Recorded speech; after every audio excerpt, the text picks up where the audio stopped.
muito motivado pelo período de louvor e adoração que tivemos. João, capítulo 4. Uma das igrejas onde eu vou pregar é a Comunidade de Jesus, lá em São Bernardo, um grupo que outrora fazia parte da Igreja Batista da Borda do Campo, e lá eu tenho muita liberdade. Eu sempre me sinto muito à vontade nas igrejas, entendo que sempre eu estou em casa, estou na casa dos meus irmãos, estou em família. Mas lá, por ter sido pastor bastante tempo, mais ainda. E eu vou pedir a eles que façam uma coleta de qualidade muito especial para o bazar de vocês aqui, e podem esperar que eles vão trazer isso aqui, ou junto com o Gerson, no outro momento, tá bom? E eles vão fazer mesmo, eu não tenho a menor dúvida que pedindo lá, eles vão fazer e vão ajudar. E também, não sei se pode vender livro no bazar, cadê a irmã do bazar? Vende livro lá, irmã?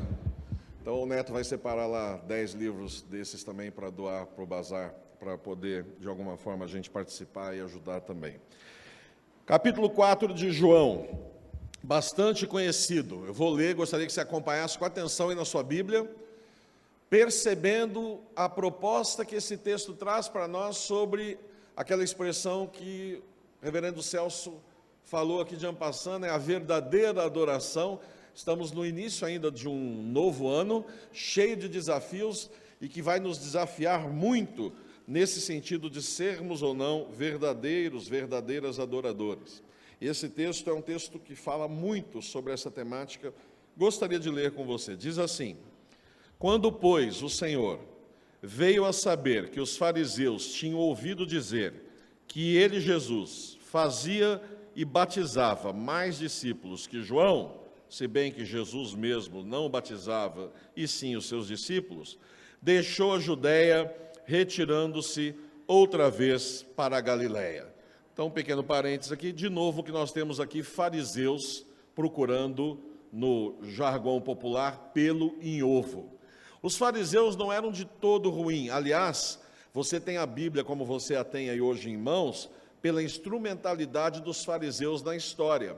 Não fossem os fariseus, nós não teríamos o livro como temos hoje, por conta de um grande período onde parte grande e importante do conteúdo da Bíblia era transmitido apenas pela tradição da oralidade. Oralmente, não haviam escritos, códigos, e os fariseus têm muito a ver com isso. Porém, os fariseus eram muito complicados quando o assunto é motivação, real intenção, intenção do coração. Aí fariseu dá mais trabalho que cunhado, não é? Fariseu é um cara delicado nisso. E eles viviam atrás de Jesus, tentando, ao invés de aprender com ele, buscar pelo em ovo, motivo para agredi-lo, para atingi-lo. Muitos defendem que Jesus tinha uma formação e uma proximidade muito grande do grupo dos fariseus. Eu, pessoalmente, sou um dos que acredito nisso. E então eles estão o tempo todo procurando, argumentando, buscando em Cristo falha, ao invés de beber dessa fonte bendita de água viva que é o próprio Jesus.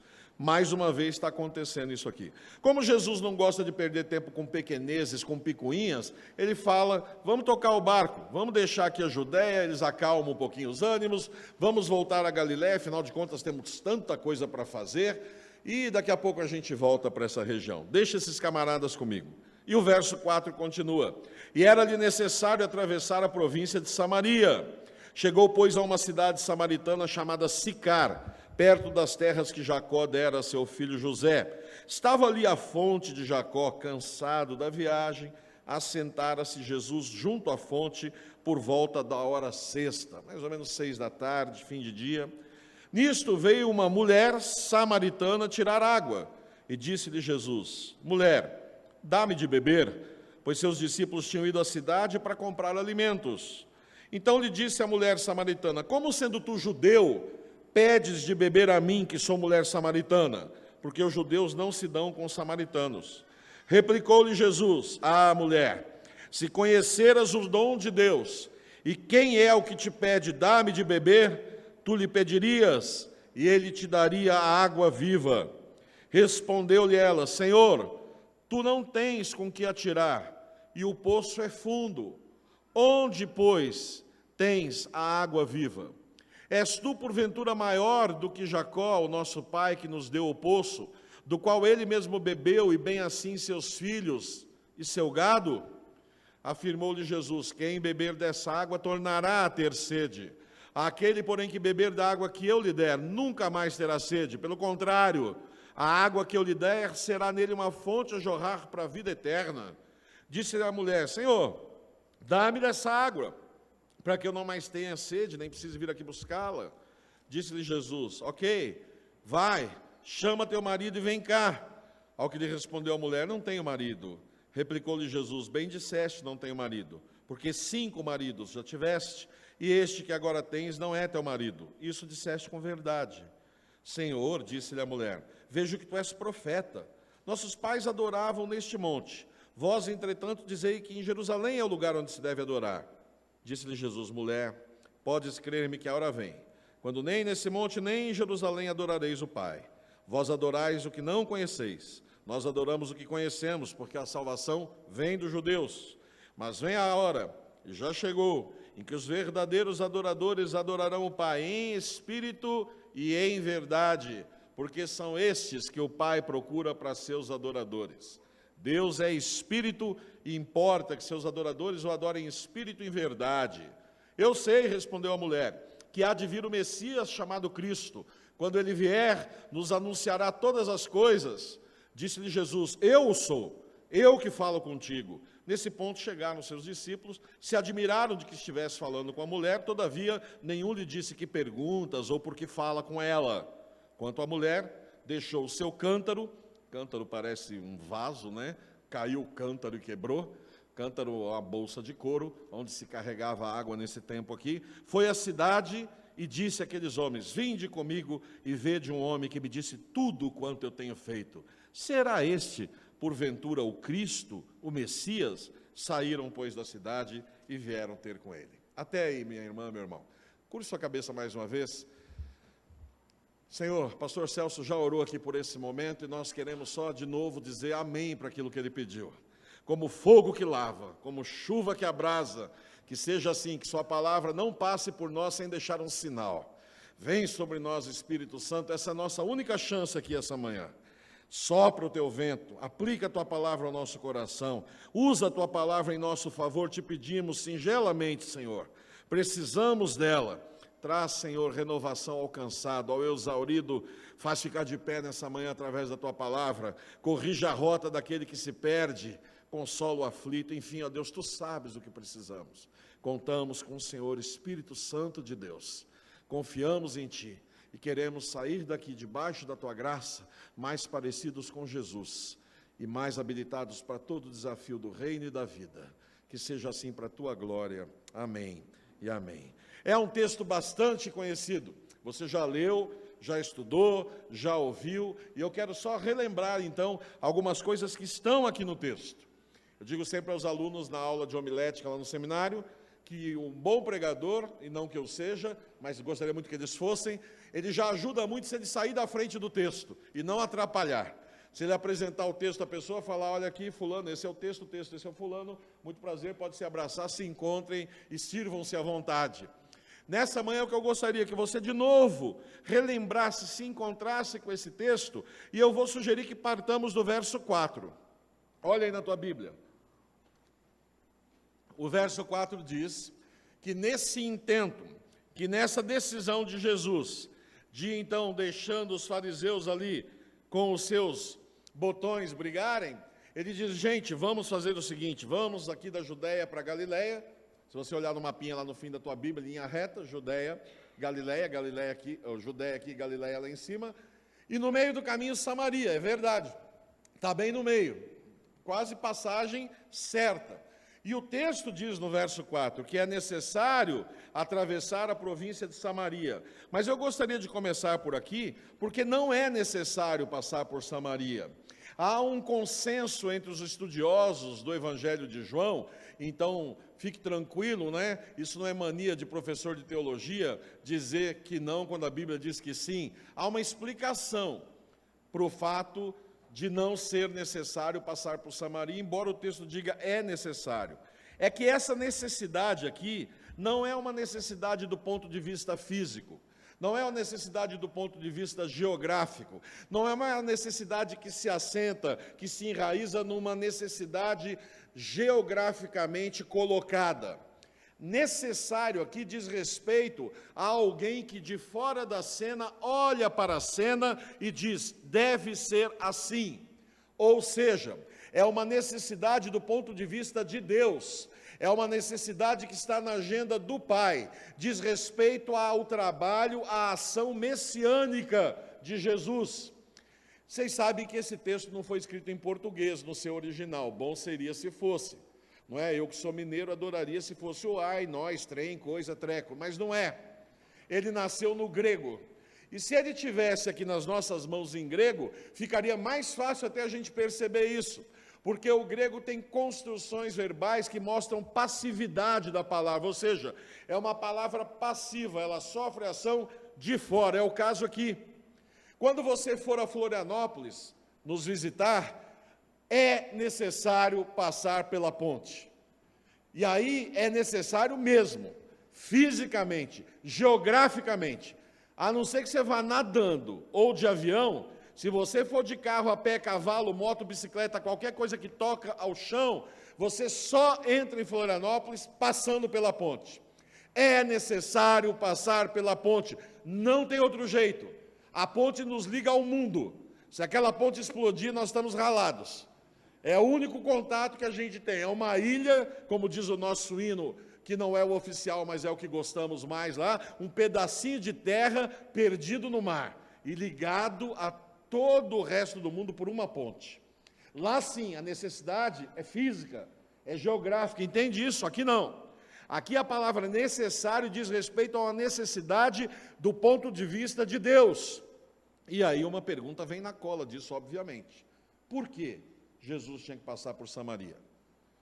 Veja, já há uma informação no texto que nos salta aos olhos, de uma animosidade antiga e constante entre o quê? Judeus e samaritanos. Se você olhar no capítulo 10 do Evangelho de Marcos, e eu até o mencionei aqui no texto e conferia, porque às vezes eu digo que falei e acho que escrevi e não escrevi, mas no capítulo 10, verso 5 do Evangelho de Marcos, Jesus está comissionando os discípulos, os 12.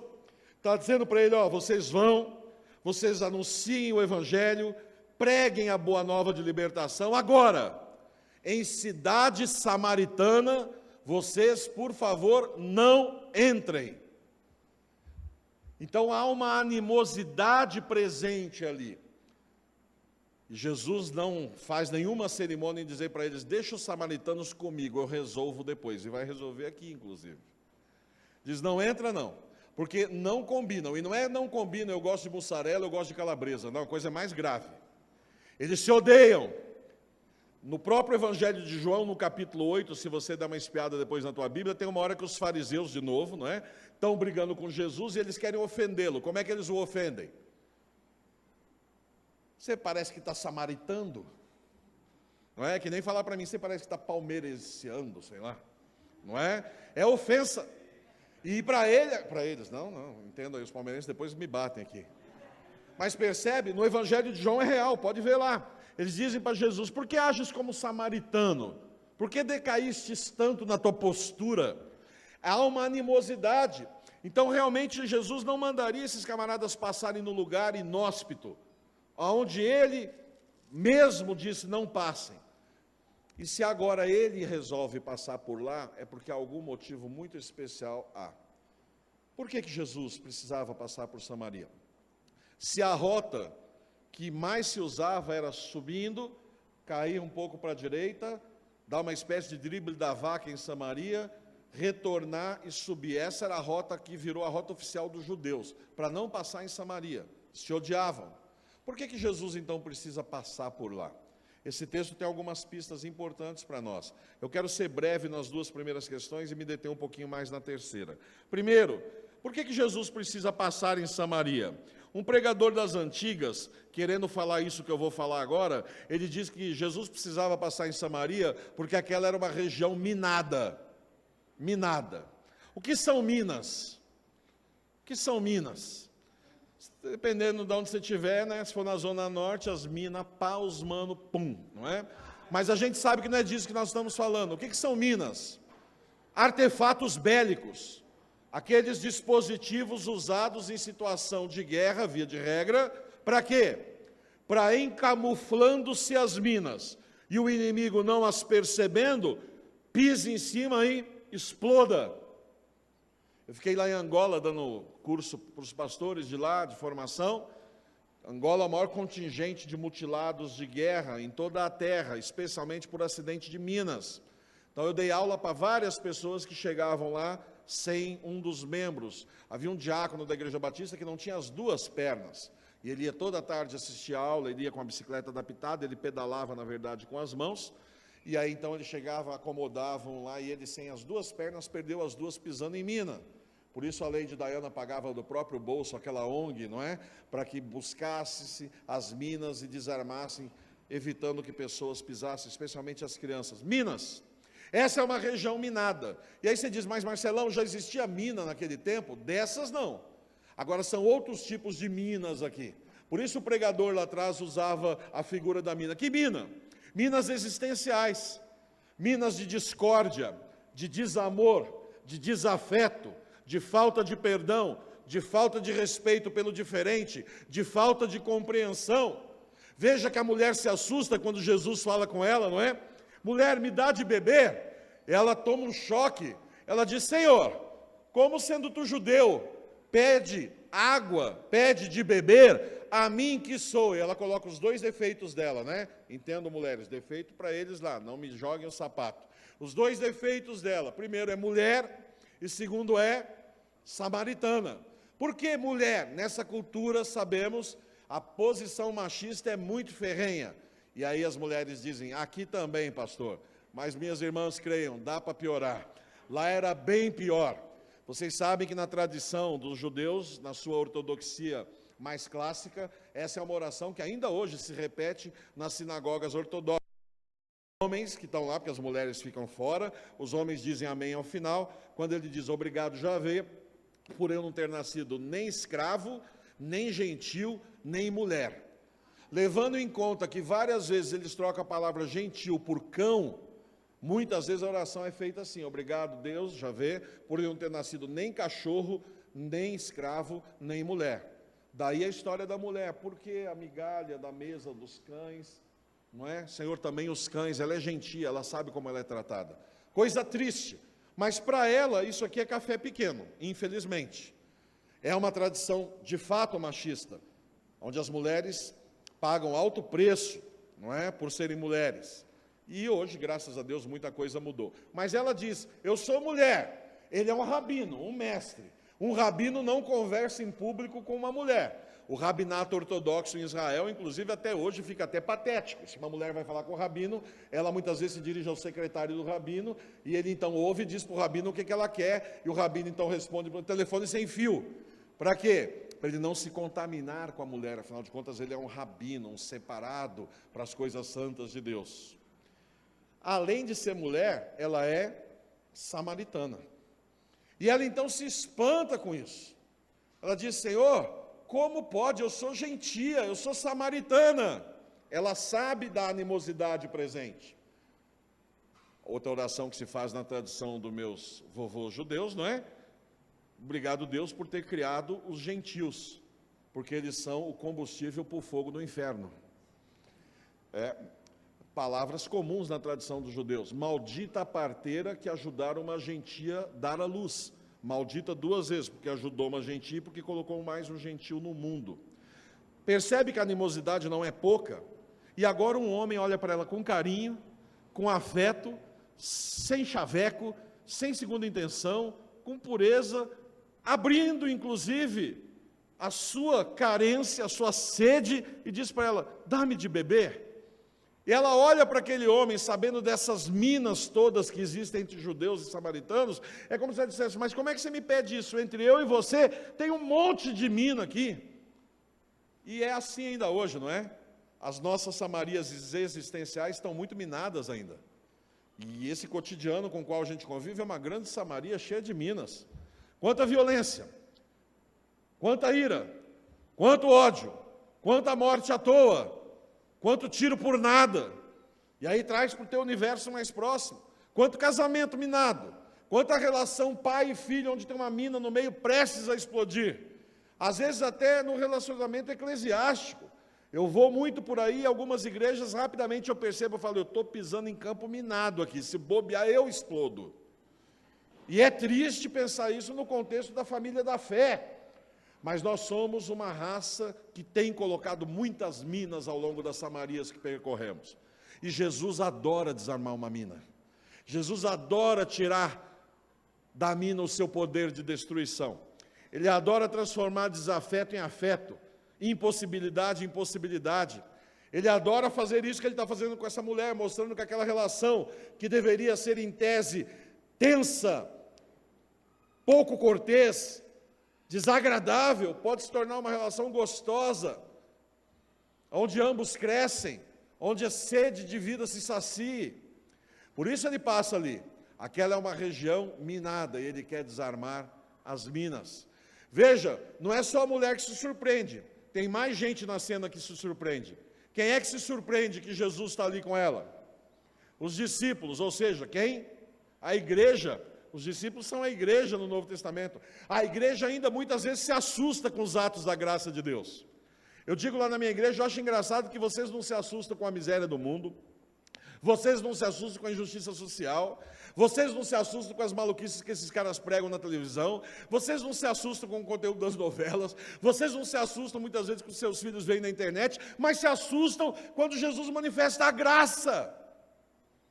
E aqui é o caso. Tem crente que se fosse o porteiro da casa do filho pródigo, o cara estava tentando entrar até hoje. Porque a graça incomoda tanto, ele está, mas onde você acha que você vai? Quem falou que você pode voltar? O pai, ó, está lá em cima dizendo, vem! Não, está pensando que você quer a casa da sogra? Saiu, vai voltando assim, peraí, meu amigo. A graça de Deus assusta, assustou a mulher, mas assusta a igreja também muitas vezes. Nós temos que entender que Jesus não gosta de campo minado. Ele quer restaurar a relação, ele quer refazer a possibilidade, ele quer trazer possibilidade do novo, quando o novo diz respeito a aceitar o diferente, aceitar o outro, acolher o aflito, acolher até quem te magoou, no exercício de perdão. É um pastor da igreja de vocês que prega constantemente isso, reverendo Matias, que não perdoar é tomar o veneno e esperar que o outro morra. Você vai morrer. Jesus sabe disso e quer passar isso para essa mulher também. Então veja, uma primeira coisa é essa. Ele passa em Samaria para desarmar minas. É uma região minada. E ele quer passar na tua vida também, seja qual for a mina que persiste em morar no teu coração. Às vezes foi uma palavra maldita lá atrás, que você é louca para se livrar do efeito dela, mas não consegue. Às vezes foi uma colocação de alguém que te magoou profundamente, uma porta que te foi fechada, uma memória de infância que você não conseguiu lidar, sei lá qual é, mas é uma mina. Você sente que está em você, que você não conseguiu tirar, adormece, mas o tempo todo te põe no risco. Você vive com o medo daquilo uma hora explodir. Que vida triste uma vida assim, não é? Jesus quer desarmar as minas que insistem em destruir as pessoas, porque Ele as ama. A segunda razão qual é? A segunda razão a gente vê na pessoa da própria mulher. Primeiro, ele quer desarmar as minas, é uma região minada. Segundo, Jesus passa em Samaria porque ali existe uma pecadora com sede. Veja, não é sede de água se resolve como eu estou resolvendo a minha aqui, não é? Tomando água, mas a sede dela é mais profunda. E perceba, a priori é uma pecadora. Um não é um número muito interessante. Pastores não gostam do número 1. Ninguém quer ser pastor da igreja de um membro só. Quem é médico não quer ser médico de um paciente só. Dentista não quer ser dentista de uma boca só. Apontador de jogo do bicho. Ele não quer ter só um doido que vai lá apostar. Na nossa cultura que quantifica, que enumera pessoas e situações, um não é um número muito motivador. Mas Jesus não funciona nessa ótica. Jesus não pensa na relação custo-benefício. Jesus pensa na relação benefício-benefício. Não é? O benefício dele enquanto Deus encontrar alguém que o precisa e o benefício desse alguém em encontrar em Deus aquilo que precisa. Por um, Jesus teria ido à cruz.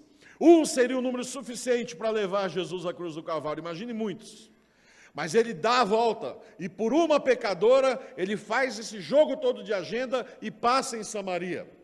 E quando ele encontra essa mulher, ele trabalha a real sede da vida dela. Ele sabe que não é sede de água. Ela tem um problema com a água, é verdade, o texto mostra. Ela vai buscar água, cultura machista. Tem um filme brasileiro, Eu, Tu, sei lá, eu confundo os nomes. A Regina Casé é mulher de 2 maridos. E aí tem uma hora no filme que ela acabou a água, e ela fala, acabou a água. E o marido está deitado na rede, ouvindo o rádio, fala, vai buscar, você que é a mulher, se vira.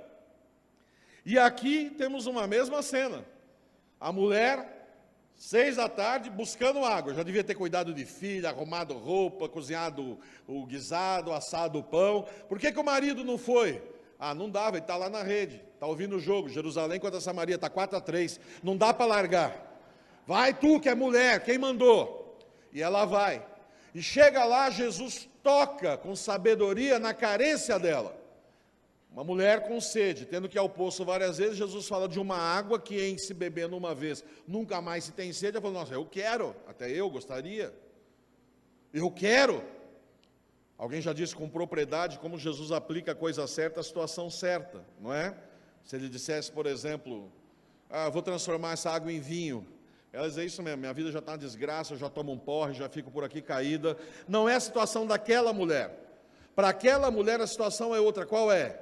Água que sacia a sede. Mas Jesus sabe que por trás daquela sede física comum a todos os mortais, há uma outra sede muito específica daquela mulher. Uma sede de ser feliz, de ser alguém, de dignidade. E ele então diz, tá bom. Faz o seguinte, eu vou pegar água, então já chama o teu marido que os dois já bebem. E aí complica. Complica porque ela não tem marido. E o texto diz, verdade, ela não tem, ela já teve 5, e o 6º que agora ela tem não é o seu marido, não é por uma questão civil. Nessa tradição, nesse tempo, nesse lugar, por pouquíssimos motivos, alguém poderia chegar à 3ª união conjugal. Mais que isso, por motivo nenhum. Repito, por pouquíssimos motivos, nesse contexto, alguém poderia chegar a 3ª vez. Ela está na 6ª. E algum desavisado, ou algum fariseu, não é? Que ainda persiste por aí, pode olhar para o texto e dizer, está vendo? É uma vadia, é uma toa, olha aí que mulher, vai se largando para qualquer um, está no 6º. O texto não diz isso. E além do texto não dizer, Jesus com seus gestos diz exatamente na direção contrária. Jesus olha para aquela mulher e vê alguém que quer ser feliz, como eu e você queremos. Uma mulher que, parafraseando Erasmo Carlos, né, que é um homem para chamar de seu, que troque com ela, que sonhe com ela, que seja cúmplice com ela, que compartilhe com ela a vida. Ela quer ser feliz, como eu e você queremos. Tem nada de à toa aqui. Acontece que homem bom, minha irmã, meu irmão também, está difícil. Homem bom é coisa rara desde o Éden. É verdade. Ué, estou mentindo? O homem do Éden já mostrou que veio, não mostrou? Deus dá uma saída, quando ele volta e fala, Adão, faz 5 minutos que eu saí daqui, que zorra é essa? E o que o Adão faz? Como é que ele responde? Rapidamente, Senhor, a mulher que o Senhor me deu, a culpa é tua, é dela, eu estou fora. E aí Deus olha para Eva e fala, e aí Eva? Fala, a cobra não sabe falar, se rala toda e paga o pato. Mas veja, o homem do Éden é assim. O homem do Éden já mostra, aqui viemos. Essa mulher continua procurando um homem bom, difícil de achar. Se você tem um, cuide bem, guarde bem. É artigo raro. Lá na igreja tem umas moças que estão lá em estado de oração, e de vez em quando elas dizem, pô Marcelão, ora por mim. Eu falo, ora, e é verdade. Eu digo para elas, homem que vale a pena é coisa rara. Quem tem, guarde bem. E essa mulher busca um homem assim, e ela ainda não se deu bem, ela ainda não conseguiu, ela ainda não foi feliz. Essa mulher, uma pecadora, quando entra na cena aqui, a gente não sabe nem o nome dela. Mas se você continuar lendo esse texto, o texto vai dizer que muitos vieram a Jesus pelo testemunho dela, e mais adiante, no mesmo texto de João, o texto vai dizer que agora muitos vinham a Jesus, já não pelo testemunho dela, mas pelo testemunho daqueles a quem ela alcançou. Ela entra sem nome e ela sai ainda sem nome, mas com um título tranquilo na testa. Qual?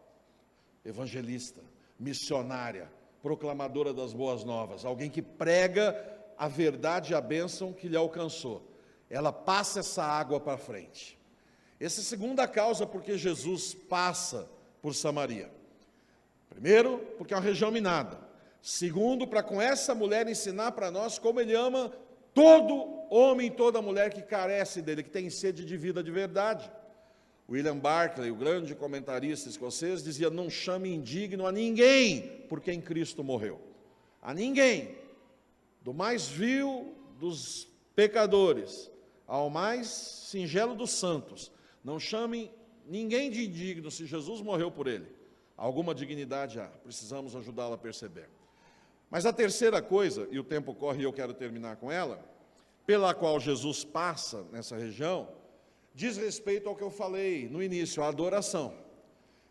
Jesus passa por aqui para corrigir na vida dessa mulher, desse povo, e para que isso fique para a posteridade, para nós aprendermos também, um conceito equivocado sobre adoração.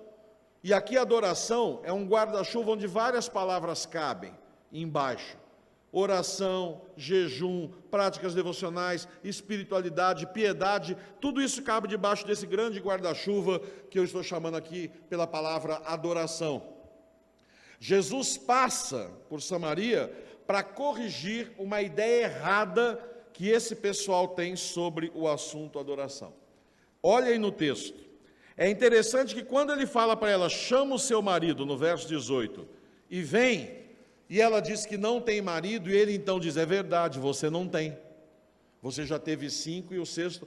Ela olha para ele, eu acho que ela imagina, esse cara é meio esquisito. Bidu, sabidinho ele, não? Que negócio é esse? Como é que ele sabe? E ela identifica isso, dizendo, Senhor, eu vejo que tu és profeta. Até porque na cultura popular o profeta tinha um tom também de adivinhador, de prognosticador, obrigado. Tem palavra que a gente não devia nem ter no português, né? Expert em prognóstico, em adivinhação. E ela então olha para ele e diz, esse camarada sabe que eu não tenho marido? Eu vou emendar outro assunto então aqui. É engraçado, isso acontece muito com a gente.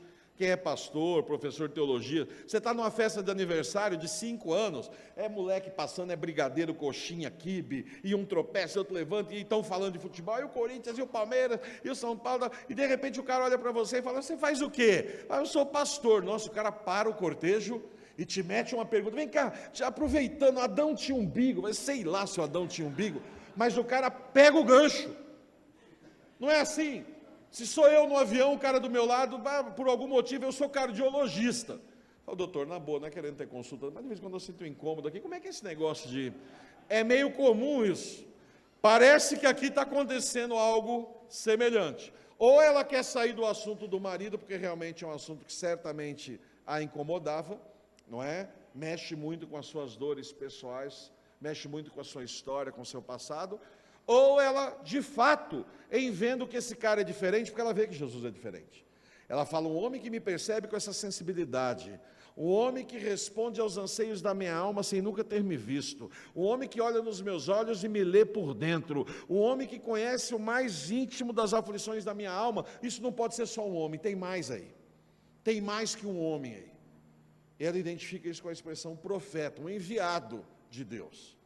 E ela então mete uma pergunta lá que diz respeito à religião. Veja no verso 20. Qual é a pergunta que ela faz? Trocando em miúdos. Senhor, nossos pais, samaritanos, meu povo, pessoal aqui da região de Sicar, a gente aprendeu que o lugar que se adora é aqui, ó. Não, aqui, ó, onde ela está. Monte Gerizim. Esse é o lugar. É aqui que a coisa acontece. É aqui que o fogo queima. É aqui que o Espírito sopra, e assim vai. Já vocês, judeus, dizem que é lá, em Jerusalém, o lugar da adoração. Qual é a pergunta que está na entrelinha? Qual é a pergunta que ela está fazendo para Jesus? Senhor, por favor, me responda, é lá ou é lá? E eu pergunto a vocês, para onde Jesus aponta? Diz para mim em voz alta. É lá ou é lá? Para onde Jesus aponta? Para nenhum dos dois. Para onde ele aponta? Para ela. Para ela. É aí. É aí. E isso fica traduzido na expressão que ele usa. Minha querida, o Pai não procura adoradores que adoram com geografia estipulada. Ele procura adoradores que adoram em espírito e em verdade. Apontou para dentro. É dentro de um ser humano, e é só dentro de um ser humano, que a adoração em espírito e em verdade pode acontecer. A adoração é um ato pessoal, voluntário e intransferível. E ele aponta para dentro dela quando ele diz em espírito e em verdade. Em espírito, no grego, dia pneumático. Dia é por meio de, movido por, impulsionado por. Você adora movido por meio do, impulsionado pelo Espírito Santo aqui dentro. É aqui dentro. Porque o Espírito é quem convence o homem ou a mulher do juízo, do pecado e da justiça. E só convencido de que sou assim, vítima do juízo, do pecado e da justiça, é que eu posso buscar em Deus solução. É aí que eu me percebo criatura, identifico o Criador, estabeleço a relação de diferença e me prosto, sem reserva perante Ele. Adoradores que adoram em espírito, é aí dentro que se adora, ou não. Até porque se não tiver adoração aí dentro, você pode sentar no topo do Palácio do Dalai Lama, em cima do Vaticano, na Catedral Presbiteriana Independente de São Paulo, e no Palácio de Lambert, que é a sede da minha igreja, não vai acontecer nada. Não pega de fora para dentro a adoração, não é sarampo. A adoração nasce na alma, e um adorador adora em espírito, diapneumático, movido por, convencido pelo, impulsionado pelo Espírito e em verdade. Pergunto de novo, qual verdade? Verdade do adorador ou verdade de quem adora? De ambos, não? Em verdade, nele que é a verdade absoluta, nele que é a verdade em si próprio, ele que é a verdade e a verdade do seu gesto, a verdade da sua intenção, a verdade que nasce dentro da tua alma. E esse encontro da verdade daquele que é adorado com a verdade daquele que adora cria um solo propício da adoração. O Pai procura adoradores que adorem em espírito e em verdade. Deixa eu correr, me dê mais 10 minutos. Tem palavras para adoração que aparecem no texto do Novo Testamento. Deixa eu falar duas que não estão aqui nesse texto. Se você olhar aí na tua Bíblia, do verso 20 até o verso 24, 20, 21, 22, 23, 24, 5 versículos, você vai ver que a palavra adoração aparece 10 vezes aí. 10 vezes. Como alguns vão contar, eu vou dar 30 segundos. 10 vezes, adorar, adoradores, adorando, ela aparece aí. Ou seja, é um texto fundamental sobre adoração. A palavra que aparece aqui não é a palavra grega latrein, da onde vem latria, que você conhece, idolatria. Latrein é o verbo grego servir, ou seja, quando aparece a expressão na Bíblia, adoração, com essa palavra latrein, significa o quê? Servir, servir. Daí idolatria, servir ao ídolo. Dinheiro-latria, servir ao dinheiro. Manguaça-latria, servir a manguaça. Egolatria, camarada que só preocupa-se consigo mesmo. Latrem, servir, é a melhor tradução para culto, para a palavra culto. Por isso, quando você vai aos Estados Unidos ou qualquer lugar de língua inglesa, você vê na porta da igreja lá, Sunday Service, serviço de domingo. Não é porque na igreja de domingo vão servir canapé e champanhe. Por quê? O que é o serviço de domingo? Está lá o horário dos cultos. É o serviço a Deus, o nosso serviço em adoração comunitário. Latrem, latria, essa palavra é forte, mas não é a que aparece aqui. A outra palavra que não aparece aqui, mas eu gostaria que você lembrasse dela, é a palavra grega seben. Seben, tem alguém que chama Eusébio aqui, não? Na igreja? Eusébio é o bom Euseben, bom Eusébio. Seben são atos de reverência, atos de louvor. A palavra temor ao Senhor no grego é theo, Deus, seben. Ou seja, atos de reverência a Deus, o temor ao Senhor, o respeito reverente. Quando Paulo escreve a Timóteo e diz, olha, cuidado com esses caras, porque eles parecem religiosos, mas lhe falta piedade, falta-lhes sebem. Ele usa lá, eles são assebeia, eles não têm essa piedade. Percebe a palavra? Sebem são atos de adoração. Agora, qual é a palavra que está aqui nesse texto que está aí no teu colo? As 10 vezes que a palavra aparece aí, é a mesma palavra. A expressão grega proskuneo. Proskuneo, você conhece, você sabe grego mais do que você imagina. Oskuneo, oskuleo, oskulo. É isso, matamos a palavra. Proskuneo, dobrar-se reverentemente para beijar. Vem da figura pagã dos camaradas que se dobravam para beijar os seus sagrados espaços, seus altares sagrados ou o pé dos seus ídolos. Com todo respeito, a gente entende bem isso vivendo numa cultura predominantemente católica. Esse é um exercício comum dos amigos católicos, muitas vezes, não é? De se dobrar para beijar em reverência a uma imagem. Ou na Praia Grande, não é? Que o pessoal se dobra, beija e bate a cabeça lá no pé da Iemanjá 7 vezes. Sai rodando depois doido, não é? E acha que foi qualquer outra coisa que não as cabeçadas. Mas enfim, proskuneo, dobrar-se reverentemente. E aí o sentido é o quê? De submeter-se, de entregar-se, de subjugar-se. Essa expressão que vem lá dessa tradição mais pagã, é agora trazida ao Novo Testamento e aplicada ao único que merece que as pessoas se dobrem perante Ele, a saber, Cristo Jesus o Senhor. Por isso, o texto aqui diz, o tempo todo, adorar, adorar, adorar, as 10 vezes que aparece, proskuneo, dobrar-se reverentemente perante o Senhor. Você conhece a expressão? Tentação. O diabo diz para Jesus, tudo isso te darei, se prostrado me adorares. A palavra é essa, proskunem. E Jesus diz, eu não vou fazer isso porque eu já li nas Escrituras que só a Deus devemos prestar culto. E aí ele usa latrei. Mas percebe? Agora, meu irmão, minha irmã, dobrar-se assim fisicamente, como algumas comunidades até usam, não é? Quando estão cantando, eu me dobro, isso é mole, com todo respeito, é bacana, não tem problema nenhum, desde que traduza uma coisa que já aconteceu lá dentro. Agora, isso é fácil. Como é fácil rezar ajoelhado no caroço de milho, flagelar o corpo, orar ajoelhado em taxinha de percevejo, isso é mole. O difícil é dobrar o caráter, e isso é adoração. O difícil é dobrar os meus achismos, e isso é adoração. O difícil é dobrar a minha língua, e isso é adoração. O difícil é dobrar minha carteira, as minhas posses, isso é adoração. O difícil é dobrar meu tempo para gastar tempo com problema alheio, problema de igreja, isso é adoração. Ajoelhar no milho é mole.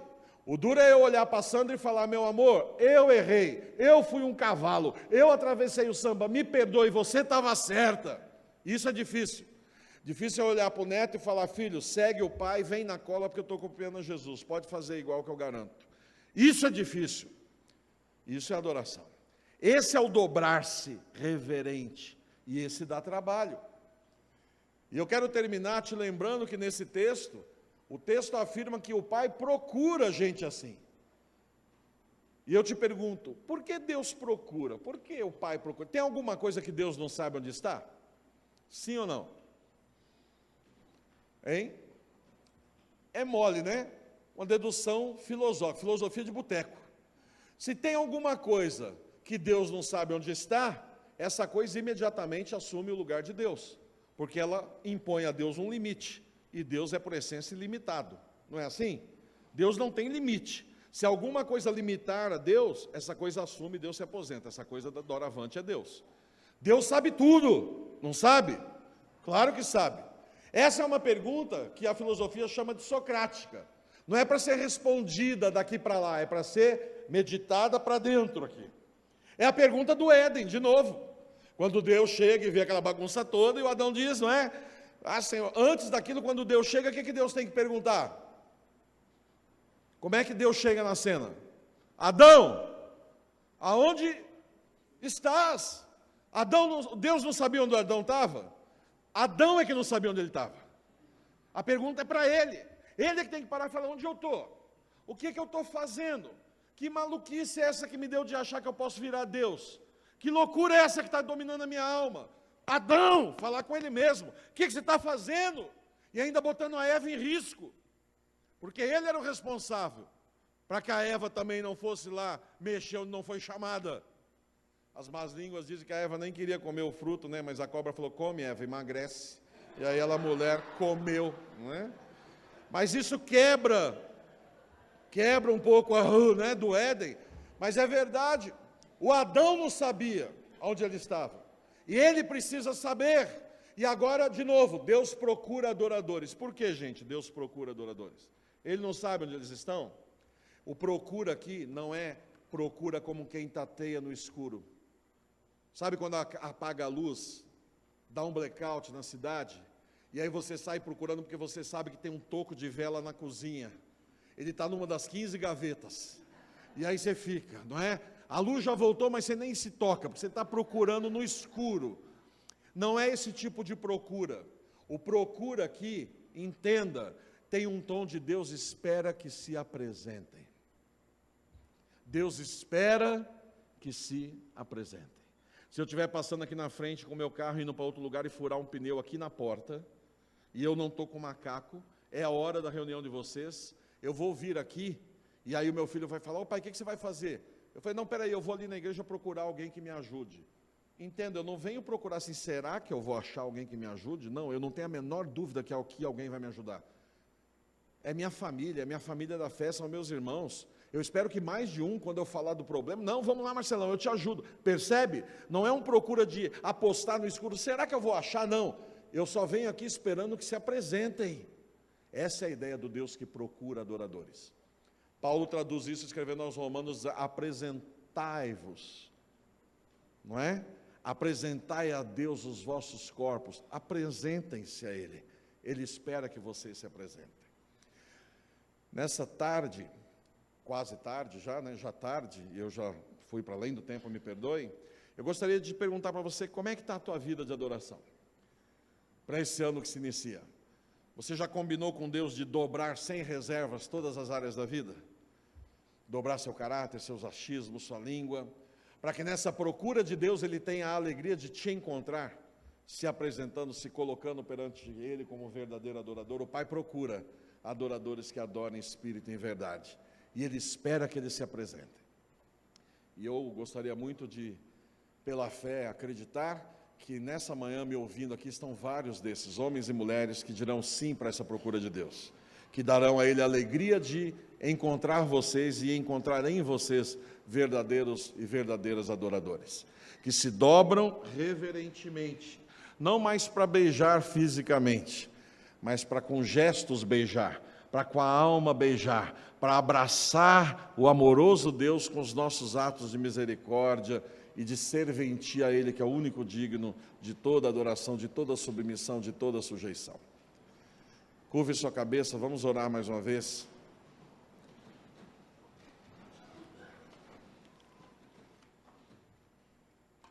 Pastor Ivênio dos Santos foi pastor aqui na Borda do Campo, ele dizia sempre da história da bolinha azul. O menininho era um menininho gulosinho, gordinho, assim que nem eu, gostava de um chocolate, e a irmã não tinha tanto problema com isso, e um dia a avó deles voltou da Suíça e trouxe de presente para ela uma caixa de chocolate suíço, e para ele um soldadinho de chumbo. Olha que porcaria, não é, de presente, o menino. A menina pegava o chocolate e balançava aquela caixa na frente dele, ele olhava para aquele soldadinho e falava, o que eu vou fazer com isso, não é? E a menina dizia, ganhei da vovó, eu prefiro o meu chocolate. E ele pensava, eu também, mas esse é o teu. E um dia ele não aguentou, e ele falou, eu preciso fazer alguma coisa. Ele tinha uma coleção de bolinhas de gude, essas bolinhas de vidro. Todo dia ele limpava, e dentre elas tinha uma azul especial, a Baal, né? A Baalzinha. Ficava lá, ele quase prestava culto a ela. Minha bolinha, era azul, linda, a avó tinha trazido de uma outra viagem. Aquela ficava num lugar especial. E ele foi lá e falou para a irmã, maninha, vamos fazer um negócio qualquer aí, eu preciso desse chocolate. As lombriguinhas estavam ali, né? E ela falou para ele, eu até topo trocar com você, mas assim, trocar tudo. Ele, tudo o quê? Eu te dou todo o meu chocolate e você me dá todas as suas bolinhas. Você está maluco, essas bolinhas são a minha vida, não é? Há 4 anos, ele só tinha 4 anos, né? 4 anos que eu venho criando essa coleção aqui, me dedicando. Tá, então vai lá. E aí ela pegou um chocolatinho só.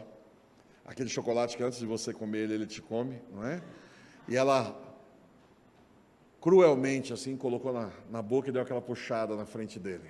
O gordinho, o olho dele virou, não é? Ele falou, miserável dessa minha irmã, não vai dar, eu vou ter que trocar. E ele foi lá, pegou as bolinhas e levou para ela. Só que antes, o que ele fez, obviamente? Tirou a bolinha azul, não é? E no bolsinho, guardou a balzinha aqui. E foi lá, e entregou para ela as bolinhas, falou, está aqui, todas as minhas bolinhas, me dê todo o chocolate. Ela falou, olha que senhor, e deu o chocolate. Bom, ela foi brincar com as bolinhas, ele foi comer o chocolate. Mas deu 1 minuto, ele estava lá batendo no ombro dela e fazendo uma pergunta óbvia, qual é? Minha irmã, você me deu todo o chocolate mesmo? Ela falou, dei por quê? Ele falou, nada não, porque ele não tinha dado todas as bolinhas, tinha uma que ele guardou aqui no bolso. E o Ivênio dizia com sabedoria, essa bolinha azul que está aí no teu bolso, às vezes é o tamanho, a medida exata do que falta você entregar para Deus, para Ele dizer, está aí um verdadeiro adorador, está aí uma verdadeira adoradora. Essa bolinha azul que você tem tentado lidar com ela o tempo todo, e ela tem te causado alguns estragos, às vezes você pisa nela e cai de boca no chão, é o que Deus está esperando você entregar para Ele, para Ele falar, tá bom meu filho, minha filha, agora vai ser feliz.